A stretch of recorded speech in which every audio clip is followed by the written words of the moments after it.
I'm Roger Baker, Executive Director of the Stratfor Center for Applied Geopolitics at RANE, a global center of excellence for geopolitical intelligence and analysis. Learn how you can put geopolitics to work for your organization at ranenetwork.com.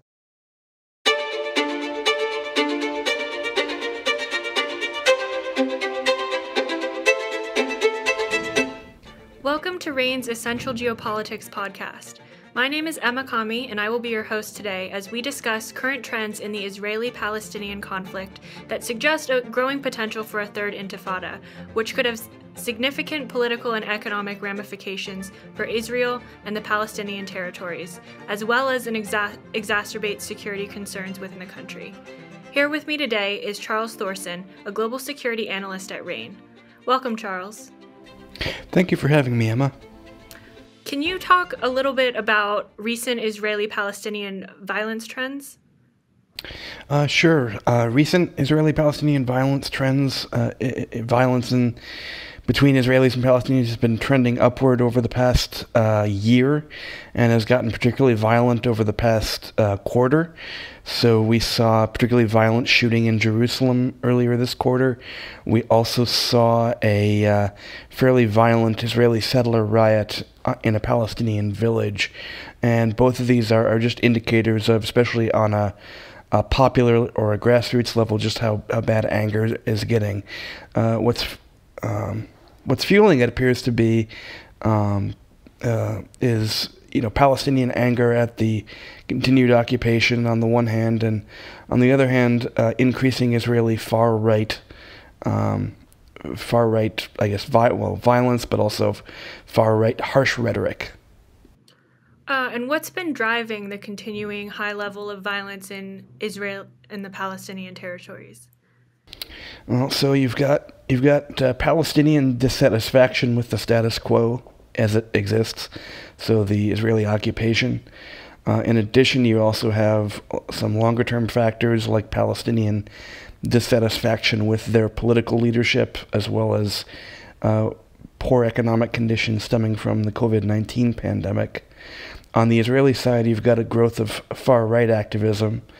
You also have continuing Israeli counterterrorism operations, which are somewhat driving Palestinian anger. So you have essentially a symbiotic relationship with Palestinian attacks driving Israeli security responses, which in turn drive more Palestinian attacks. And what are the prospects/scenarios for further escalation, and how could the current situation lead to a broader uprising? Okay, well, the scenarios basically, the next quarter is probably going to give us a good indicator of if we're getting towards what is called an intifada, or a Palestinian uprising. Just as a quick history, there have been two Palestinian intifadas, one in the late 1980s and then another one in the early 2000s. Both the first intifada was mostly non-violent, but the second intifada saw a fairly significant wave of terrorism. So we're probably getting closer to a third intifada as the situation progresses. But the next quarter has some events that could give us really good insights as to how the situation will develop. So we have Ramadan coming up, and that's historically a sensitive time for Muslims. We also have Passover coming up for Jewish Israelis.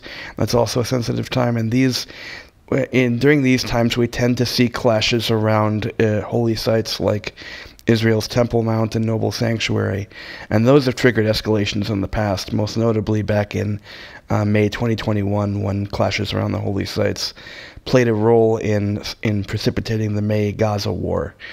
In addition, we've also got some secular holidays as well, like Nakba Day and Land Day, and those are also magnets for violence as well. So how violence proceeds over the next quarter will be a key, give us key insights into whether we're going to be heading towards a third intifada or not, and how severe it could be. And the scenarios range from another Gaza war like we saw in May 2021, which lasts a matter of 2 weeks, to an actual Third Intifada, which could see a prolonged period of Israeli-Palestinian violence, like we saw in the early 2000s. So that would be a 4 or 5 year wave, essentially, is what we would be talking about in that case.